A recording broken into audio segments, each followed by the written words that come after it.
Just stop it. The run-of-the-mill, cheesy, humdrum bullshit status quo just tires me out. What fascinates me are the industry disruptors, the superhuman frontiersmen or women who go through hell to achieve their goals. Join me as we meet and learn from those mavericks, rebels, and business leaders that aren't afraid to piss off the establishment in order to make radical change for good. Sponsored by Johto PR, the disruptive anti-PR firm that murders your competition with cinder blocks and cyanide. This is Disruption Interruption. I'm your host, KJ, and we're here today to talk with someone who has taken the reins of their industry horse and steered it off the lame, tired path to venture into unexplored territory that has kicked the dust up on the status quo. Our special guest today has over 20 years of sales, marketing, and leadership success with industry-leading technology companies. She's been repeatedly recognized in CRN's Women of the Channel list. She's a philanthropic badass. She's an avid tennis player. And she's here with us today because of her accomplishments that have shaken the tech industry, even in the midst of COVID pandemic. She's coming to us live from San Diego, California. Please welcome the Global Communications and Strategic Alliances for Technologent VP, Heather Gonzalez, alias the Differentiator. Hi, Heather. Wow, thank you. Thank you for having me. Really appreciate it. That was beautiful. I think I need to hire you for my I think personal you do. PR. I think you do. Well, you are a badass. And you have done all these things and people want to know about you. So we're going to talk about your particular disruption because you've had to really disrupt during COVID, change the way things have been communicated for tech companies, right? To garner attention.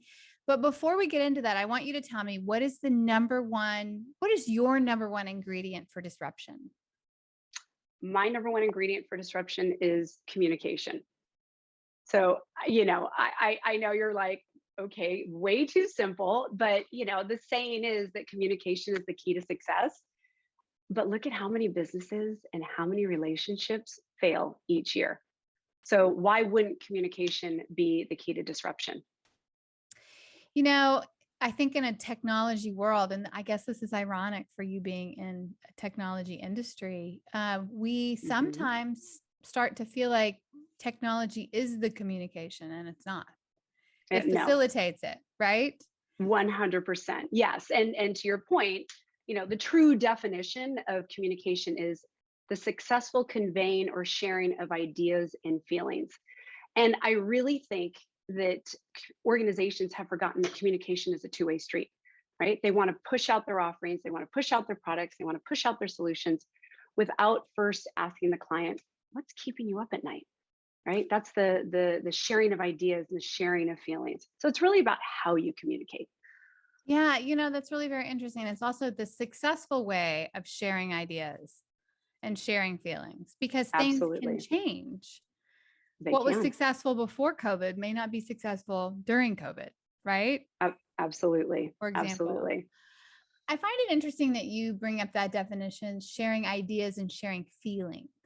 Because that has nothing to do with your product or service. Nope. And that truthfully, I had to come up with a way to help engineers and sales reps communicate, because not everyone's a good communicator, right? Like not everyone's a good joke teller. Not everyone's a good communicator. So I came up with this formula and it's situation, impact, resolution. Okay. And some people might be like, oh, why that? Why that? Well, another formula. Another formula. But if you put it all together, it creates a really great story. And what's the best way to communicate is through storytelling. Because who doesn't love a good story? And most importantly, that's how people remember things, right? You think about, early days, everything got passed down through stories. People got educated through stories. So what is it? Situation, impact, awareness? No, resolution. Resolution. So, yes. Yeah. And there's companies all have a different way in which they do it, but typically they overlook that middle piece with that impact piece, right? That's kind of like the climax, right? Because without that impact, people don't go, well, why do I need it? Why is this important to me? Right? It's that part that makes you stop and go, this is why it's important, right? That's where So, the so feelings come in. Because feelings make people act, they make exactly. people do things, right? They do. They do. So if we break it down a little bit, right? So situations, as you would expect, right? The current situation, what's going on with the end user, or your client, and your client could be experiencing a huge drop off in customer satisfaction because of sporadic website outages. But then that impact, so you tell that story, right? This is what they're going through. And then for the impact, that's where you articulate that pain or the cost or the, what's going on in that situation. So, okay, your customer's having website outages. So what? Well, for this customer, it's costing them millions of dollars a day. It's costing them losing their clients, and their CIO is about to get fired. So that's And that's that. Oh real, my gosh, that's very real. real. Yeah. It's absolutely real. So you paint that picture, and that makes people go, well, I want to listen more. And then when you talk about the resolution, you describe how you or your offering helped your customer, right? So in this case, again, your client's having these outages, losing millions of dollars a day, losing clients, CIO is CIO about to about get to get fired, fired. Yeah. right? Right. Right. And then our resolution, if you will, like in our terms, we'd say, well, we updated their IT infrastructure to keep their website up 24/7, which stopped the cash bleed, which stopped the loss of customers. But then we also increased their time to market by 75%, and we cut their costs by 25%, IT costs by 25%, and the CIO kept his job. Now, I didn't mention a product. I didn't mention a solution. We just talked about successful business outcome that at the end, everybody's happy. No one lost their jobs. Customers are all happy. And that's what resonates, right? That communication resonates. So, some people may be listening and saying, well, that's great if you can talk to your client, but that impact piece also allows you to establish that need, right? If you Yeah. really zone in on that impact piece, it helps you establish the need of your market, the need of people you're trying to reach that you're not having that one-on-one communication with. Yeah, and it sounds to me like it has a lot of long legs because I can think of a million other things that could go along with that. I mean, you fire your CIO, that's a loss of institutional knowledge. That Absolutely. sort of pay grade is there's a multiple to that of what the company loses, right? When they Yep. lose someone that has all of that, institutional knowledge and having to hire someone. I mean, there's so much more to it, right? Absolutely. So this is actually, I get it. It's pretty disruptive. And I want to paint the picture as to why, because there's a status quo in the technology industry as far as how communication has been, right? Yeah. I'm going to let you tell me what that is. I know what it is. We work with a lot of technology companies. They get into the weeds and the features and benefits. They're really not communicating the situation. They're definitely not communicating the impact. All they want to talk about is their nuts and bolts. But Yep. you've been in that much longer than me. Tell me what the status quo was like. No, you're absolutely right. It was talking about our speeds and feeds, right? It was talking about um, our solution. So we're considered a global solution provider, but we weren't speaking to our clients in their language. So even though we're a global solution provider, we sell to Fortune 1000 enterprises, which cross 20 different verticals, if you will. So each time you speak to a client, you have to speak to them in their language, and coming at them with speeds and feeds just doesn't work. So what you really have to do is create that value realization. So what I mean by that, so in our IT vernacular, right? If I'm in an internal meeting and I'm talking to an engineer, I'd say, "Oh, great. What was the outcome?" And he'd be like, "Oh, we implemented a cloud management platform and provided service automation and hybrid cloud management in their multi-cloud environment." And your head starts spinning, You're like, right? And you're like, "Wait, what? what does each word mean?" But to the client, really, if you take that and you put it in their words about, "Oh, what did we do for you?" They say they provided visibility, they provided predictable spend for us, they tools, they enhanced our employee and our customer experience. So we're happy, right? That's the outcome, not product, not solution, just happy customers that understand that it doesn't matter what you're doing in the data center or in the cloud. Just make what we need to happen happen. Make our our clients happy, make our customers happy, make our employees happy. Why do you think that that is the status quo to talk about? What did you call it? The feeds and speeds, or the Speeds and feeds, yeah, and technical speeds? jargon. Yeah. Why do you think Um, that is a status quo? Because this is, you know, speaking to the decision maker and their pain points is yeah. not really considered new, but it is as far as application goes. Why? I think it goes back to communication, right? Like just pushing your product, pushing your solution where to try and drive a sale, right? As opposed to stepping back and saying, no, like we really want to understand what it is. And we're lucky for us, we don't make anything. So it's a little bit easier for us not to have to push a product, right? We can say, hey, let us help you figure out your journey to making your customers really happy, making your clients really happy. But yeah, a lot of manufacturers haven't figured out that they can't just push the tech talk. I think too, a lot of times they're talking to the engineers, right? They're talking to the people that really get the technology, Hmm. and by the time it gets to the lines of business, some of that gets lost, or there's someone that needs to translate.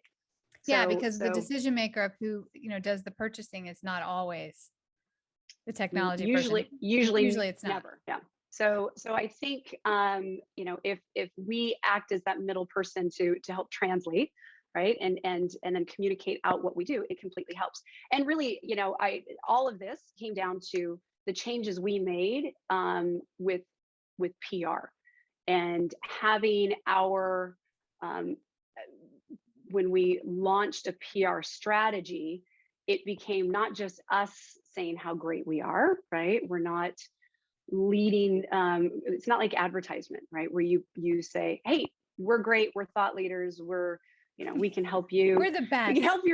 help your CIO to not get fired. Yeah. It's we, when we used PR, it's third party endorsements so that other people are saying, look at these thought leaders, look at what they're doing, and they're telling our story for us. You They're know, using our situation impact resolution. it's true. The media does that. It's a theater. I mean, they don't call it exactly that, but it is. It's the Right. situation. What is the real problem? Controversy, harm, money lost, whatever, right? What is the impact? Yeah. Really drilling down on that. What is the cost to the organizations? What's the economic, issue? Like, COVID was a great example, right? We had Absolutely. remote workforce being forced on your clients, right? They weren't Hmm. ready. We had logistics and supply chain issues because truckers couldn't get the hardware, right? Absolutely. You guys were Still doing with some of that. still doing Yes. that, right? You had lots of questions like needing to be asked, right?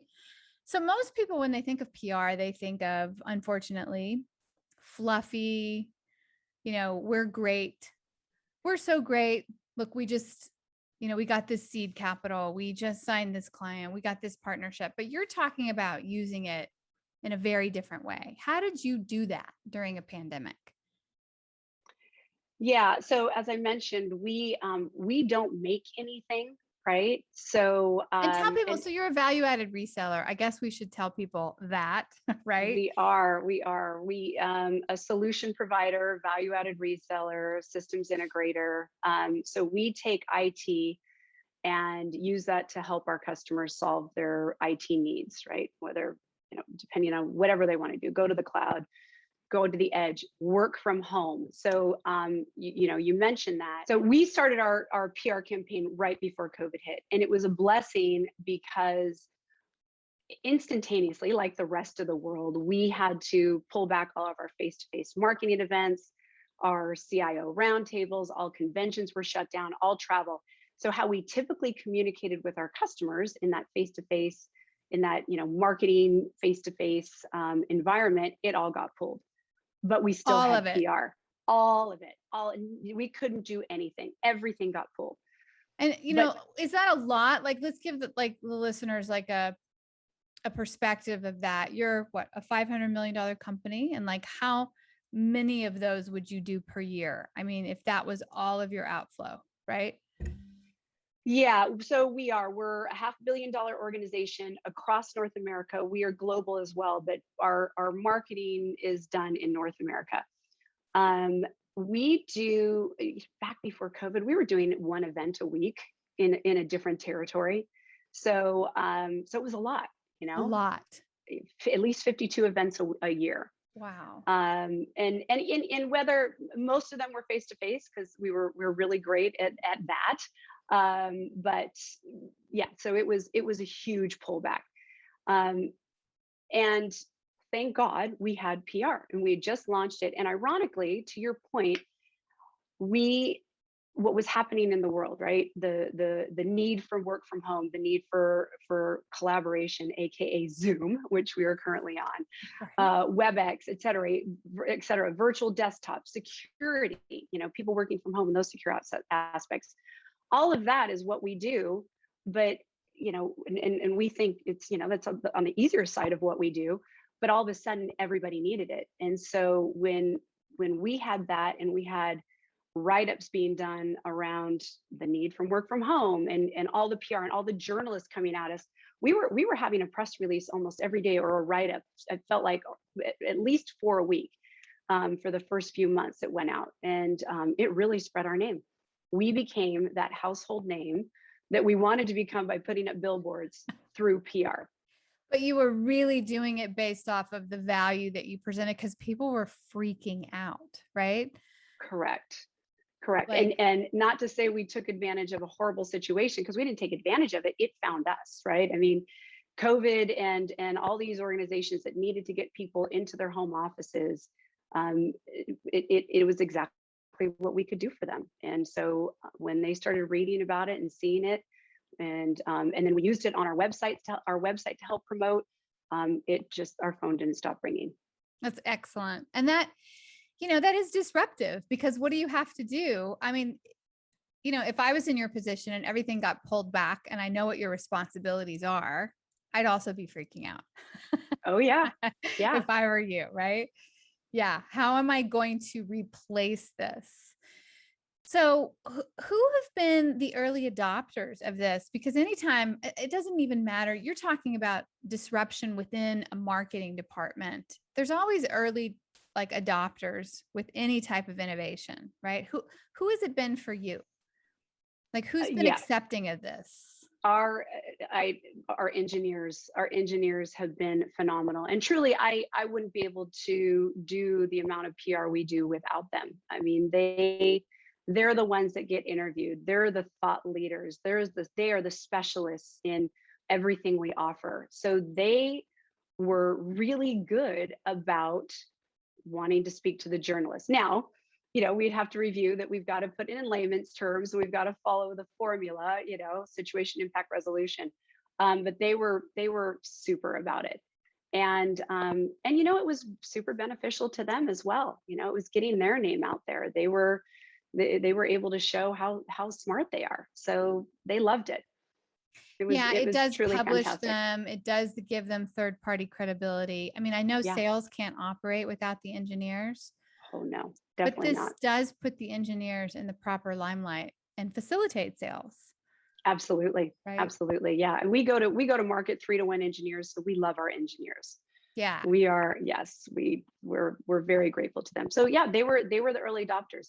And funny enough, some of the salespeople I shouldn't say the salespeople, some of the salespeople have been great, but there are a few people in the organization that say, yeah, where's the direct connect? If you're paying for PR, where's the sale that's associated with that? And so I had to do a lot of selling on why PR is important. And a wise woman once told me, thank you, KJ, that PR is the fire and marketing fans the flame. And it's true. And just in the last 6 months, we have had 66 net new customers that do, and these aren't just like piddly customers, they're doing at least 100,000 average deal size with us. So in the last 6 months, 66 new customers doing at least 100,000. And you think about the one marketing event a week, or the hug and chug, or the whiskey tasting. We were producing 66 net new customers from hug and chugs and whiskey tasting. But the PR really did that for us. It got our name out there. And when we did invite them to events, because they're seeing our name everywhere, they're like, oh, wait, I've read about them. I'm starting to see them. I read, the journalist wrote about them.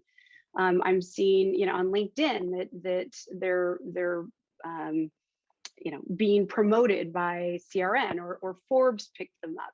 So lots of different ways to get your name out there that you never really thought about in the past. Because to your point, I think people thought PR was, oh, we got more funding, or we hired a new CEO. It wasn't about what you're doing to make a difference in the industry. Yeah. Yeah, that's so very true. And, public companies understand the value of PR much more than private companies, right? It's 20% of the entire market cap. It's 20% of their valuation of a company, as a business. Goodwill and reputation is huge. So they're fanatical about press releases and media. And, I don't think that equates, it doesn't equate, it does equate, but I don't think private companies always learn this right off the bat. Right. But well, you're seeing too, that. Yeah. And sorry, I didn't mean to interrupt you, but I think oftentimes companies think, well, if I don't manufacture something, what do I have to write about? But you've got lots of things to write about, right? What are you doing to make a difference in your clients' lives? And what's going on in the world right now that really puts that on a pedestal, right? Like for us, it was work from home. And that's a service that you guys have been providing for a long time, forever. Correct. Right. Yeah. But it gave you a platform to be front and center, to talk about your deep industry knowledge about this, right? And provide solution. Your solutions would be advice and answers to these questions, that are keeping these companies up at night, right? 100%. So you've had early adopters, and then you've had some guys that have not. There's always the guys that are reticent to change, right? Always. Right? Yes. Yeah. Yes. So you had to back this up by stats, right? Like that's how you had to sell your own PR campaign internally, right? Absolutely. Yeah. And funny enough, the naysayers, or the people that are like, okay, show me the money. We were in a meeting one day, and I was going over everything, right? We've got a media circulation, we've got a reach of 1.8 billion, right? In a 6-month period, we had a reach of 1.8 billion, which, if you use the industry standard of 2.5% reach, that's 45 million readers in very targeted verticals that we were going after that are reading it. So it was great, right? And they still wanted to. Oh, and I was able to also show a 300% increase to our website. Our social was booming. All this wonderful stuff. But they, still show me the money. And I laugh because I've been in sales, so I can say this lovingly. Not all sales reps are going to come back to you and say, "Oh, a customer heard about us through PR." They're going to say, "I uncovered this opportunity." But I had one gentleman whom I love, and his name is John. He's our CISO, and we were, here I am talking about PR and giving updates and giving these statistics, and still show me the money.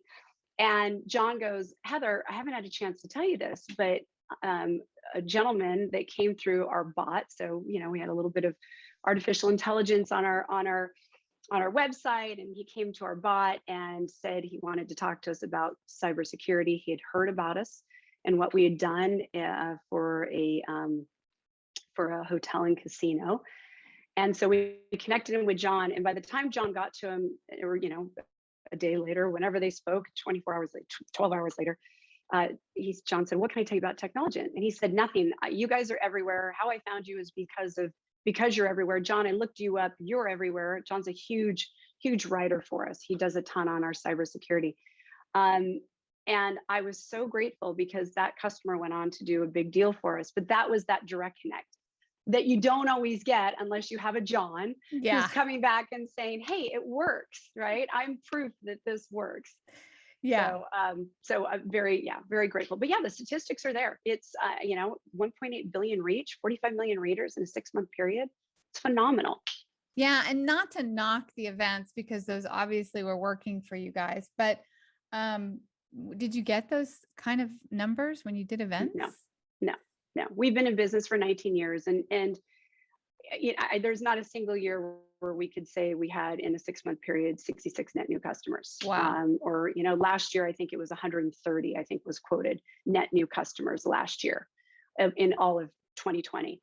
And again, not knocking the marketing, because we do a great job. Our clients love it, prospects love it, our sales reps love it. It gets them in front of people, but it wasn't turning numbers like this. You just can't get that from a chug and hug. I'm sorry. No, you can't. No, you can't. I mean, those produce feelings, but you may not get a deal, right? Right. It shows we have a great culture and we love to entertain, but can we average out the deals that came? No. Yeah. Wow. That's good. That's good. Really good disruption. But the good thing is you can back it up by stats, right? 100%. Yep. Have you ever used your, I call it SIR now. Yes, sir. Your situation impact resolution. Do you ever use that I as a love campaign? that. Sir. Yes, sir. Do you ever use it to do a campaign on your salespeople? So around the time that we started PR, I also started using it to write success stories. So one of the things that we really lacked, and here we go, we're back to communication, was communicating internally about the successes and the wins that we have had. And so on our internal SharePoint site, I put together a template, and it literally it's question box, and or check a box. And it goes step by step, asking them very detailed questions about the opportunity, really digging into the impact, really digging into the resolution, don't tell me product, because below you will describe product, because the product piece we need to know internally, but it's not what I want to show end users or clients. And so we've started a library of success stories that now, instead of scrambling, when somebody says, hey, I know there was a cloud opportunity and I've got a customer in Tennessee that needs to know about what went down in Arizona, right? And trying to get that together and get everybody's schedule. So now it's all there. We have a library, and it's wonderful. And and the reps love having write-ups about what they've done. Yeah. We have an external facing piece, which really is situation impact resolution. It's one page. It's easy to read. There's a great tagline on the top that talks about, the increase in go-to-market time and the decrease in IT costs, whatever the win was. And then a little description on each. And then if they want more details, then they're gonna have to chat with us. Wow, look at you getting those technology salespeople and the rest of the company to communicate.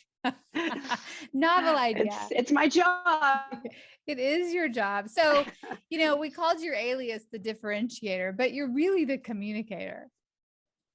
I am. I'm the communicator. Funny enough, my husband said our marriage will never fail because he always knows what's on my mind, for good or for bad. He always knows. It's actually great. It's really good. Well, they say it's the universal solvent. Communication is. Yeah. So have you always been that way? Tell me about little Heather. Have you always been a communicator? Like, how did you get to be so astute in knowing that communication was the key? Oh, maybe it was more lovey-feely, hippie love. I was raised by hippie parents. So they were, just very open, very communicative, very, let me tell you, I didn't go into the world not knowing anything. I was probably more eyes wide open to the world than any of my friends.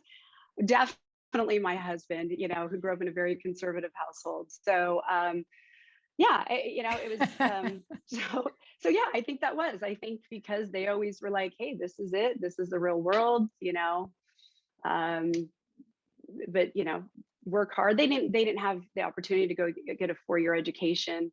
So they were always, spread your wings and soar, but always stay grounded. And have that sense of self and happiness and freedom and kumbaya, I guess. Yeah.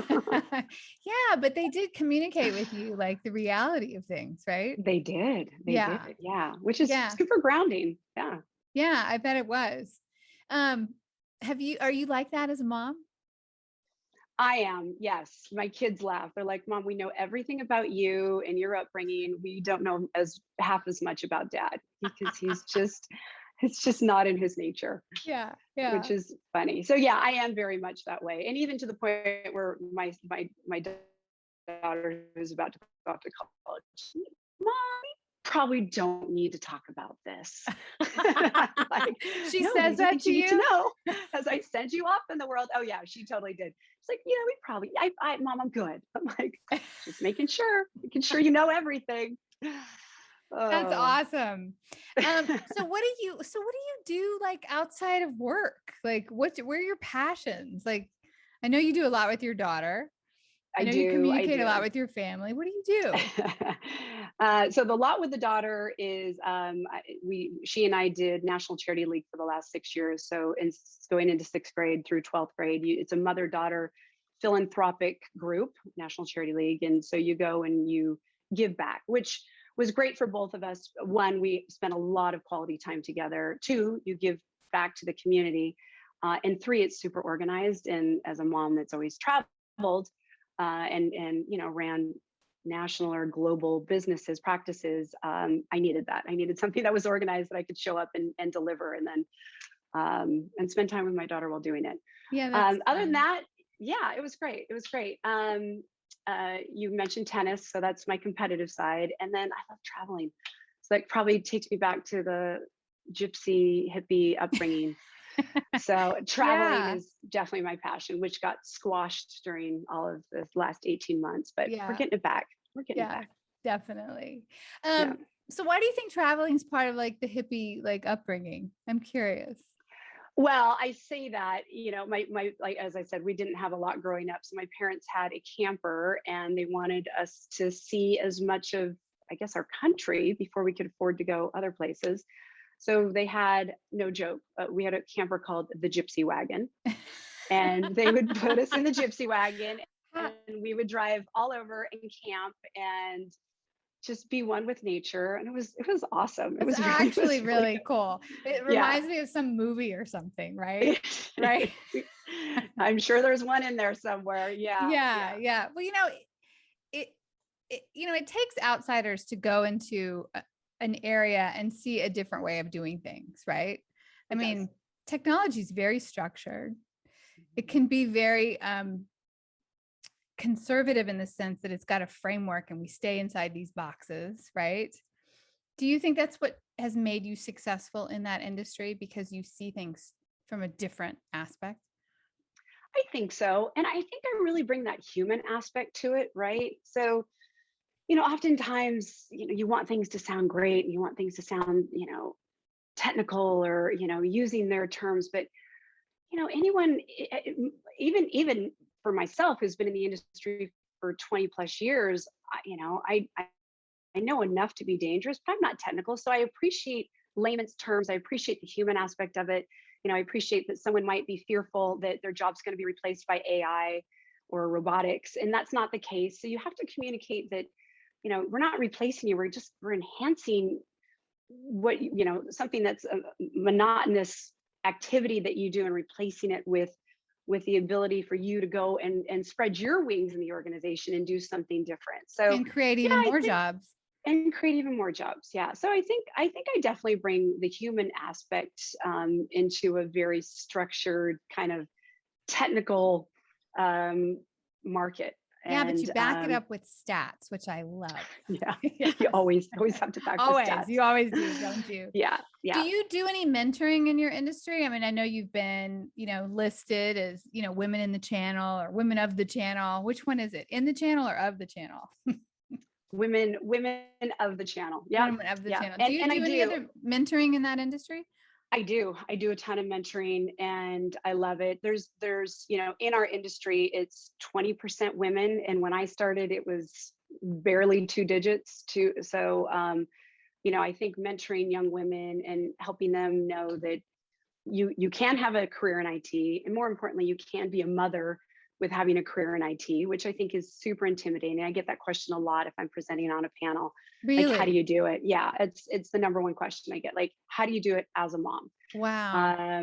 Because it's cutthroat. It really is. And when 80% of the workforce is male, and they don't have the same typically, and I'm not dismissing the fathers that are having to really balance work life as well.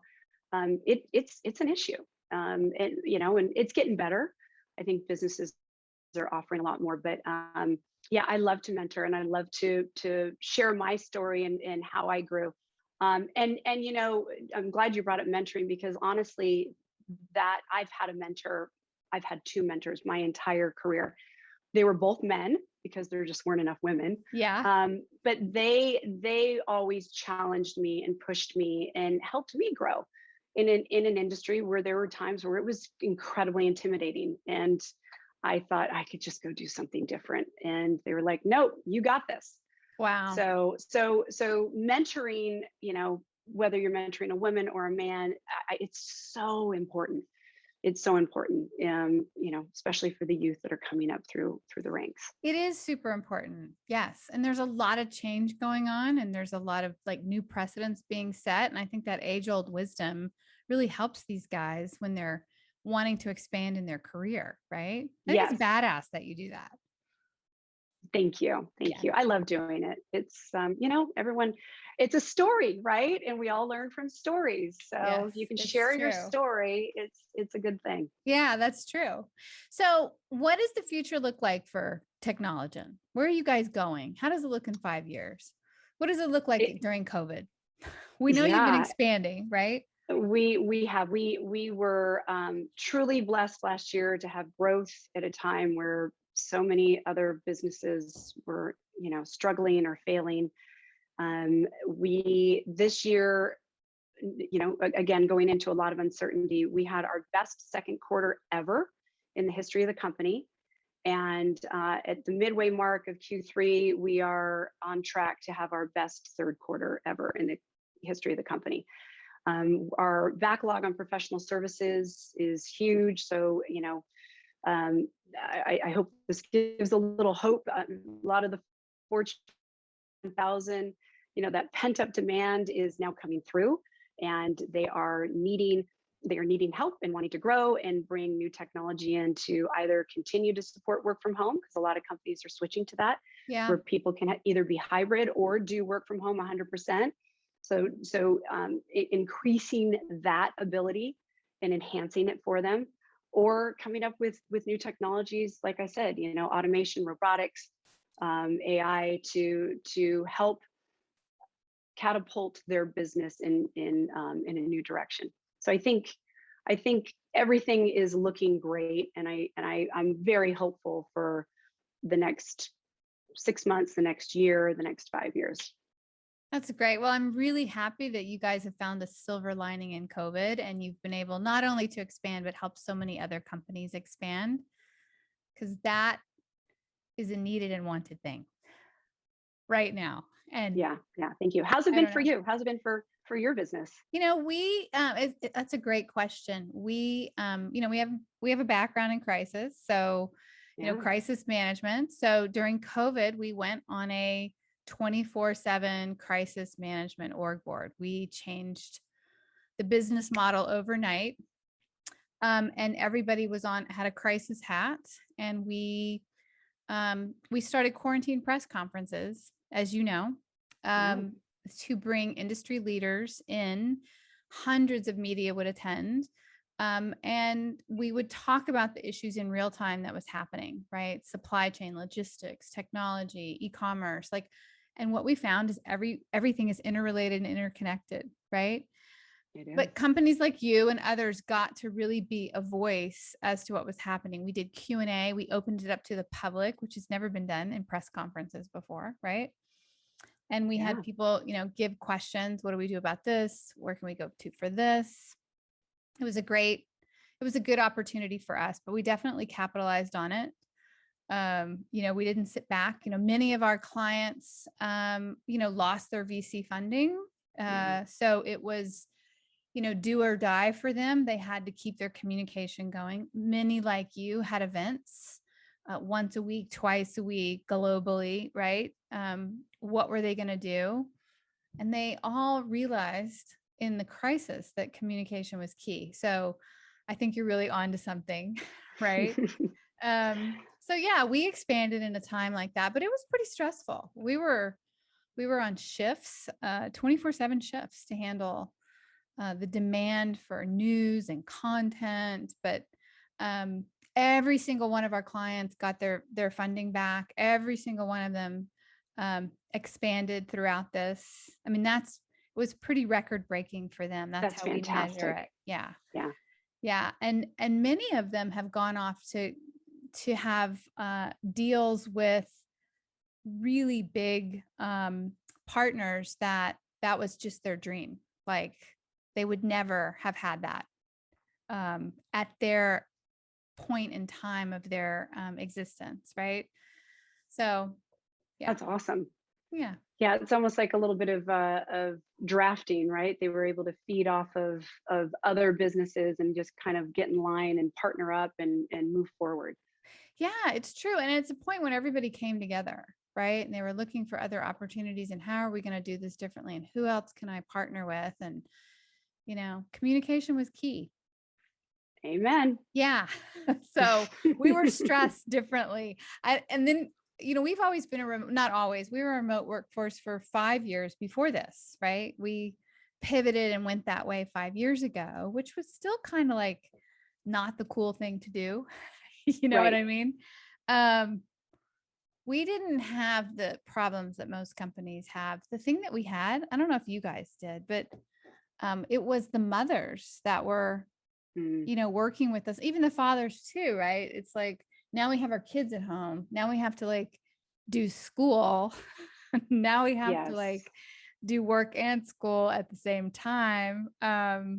Yeah. It was so hard. Fortunately mine are old enough that they could do it alone, but I have a woman that works for me who has elementary school children, twin girls, and it's hard, right? Yeah. And you had to give them support Yep. and let them, just recently, it was published in CRN. That was one of the things I wrote about, like, it's another disruptive like ask, right? So what's one thing that you kind of rebel against at work? And to me, it's the 9 to 5, right? I'm sorry, as a working mom, you can't work 9 to 5 because you've got to go to, a school play, or maybe volunteer in the classroom for an hour, or, run your kid to the doctor appointment. And Somebody gets sick. Someone gets sick. And again, this is dads too. This isn't, I'm not singling out moms, but that was what I said. It's not 9 to 5. My organization will always get more than their fair share of my time. It's just not going to be within those 8 hours, right? Yeah. It's going to be, 4 hours here, and then maybe a 2-hour break, and then another 3, and then another, 2, whatever. So it's broken up throughout the day. So for good or for bad, we have a tendency to not ever disconnect because you're working morning to night, but you're getting it done. And you're not put in a box, because you just can't put people in boxes. Nope. Yeah. You can't put people in box. Give them structure, but then let them do it, right? Let them create. Yeah. Absolutely. Yeah. Absolutely. Empower them to do their job the way they would do it best. Yeah, that's true. Well, that's scary for leaders sometimes, That's a whole other podcast. That's a whole nother podcast. Yeah, let's talk about that later. So Heather, where do people find you? Yes, thank you. You can find me on LinkedIn. I use my maiden name, so Heather Somerville Gonzalez, and it's Somerville, and then Gonzalez has a Z at the end. Heather Somerville Gonzalez.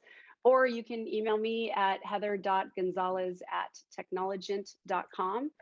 And Technologent is like technology, but drop off the Y and add ENT at technologent.com. And I'd love to hear from you. Yes, let's hope people will reach out to you. And maybe some other marketing people will reach out to you and go, how the hell do I sell this to my C-suite? Right. I'd be happy to brainstorm. Absolutely. Okay, awesome. Thanks, Heather. So Thank that's it, you. everybody. If you learned something today or laughed, tell somebody about this podcast. Tell people to go disrupt their markets or their companies with some tidbit from the show. And thank you for listening to the Disruption Interruption podcast, where we transform lives, change consumer behavior, alter economics, and never accept the status quo. Ciao for now. Because we live in a highly litigious society, with America being one of the top litigious countries in the world, here's our legal disclaimer. This information is not intended to be a substitute for professional public relations or legal advice. Do not disregard seeking professional legal, healthcare, or financial advice, or delay seeking professional PR or legal advice because of something you have heard here. Contact an attorney to obtain advice on any particular legal situation or problem. Use of this podcast or our website or any of its social media or email links do not create an agency-client relationship between Johto PR and the user.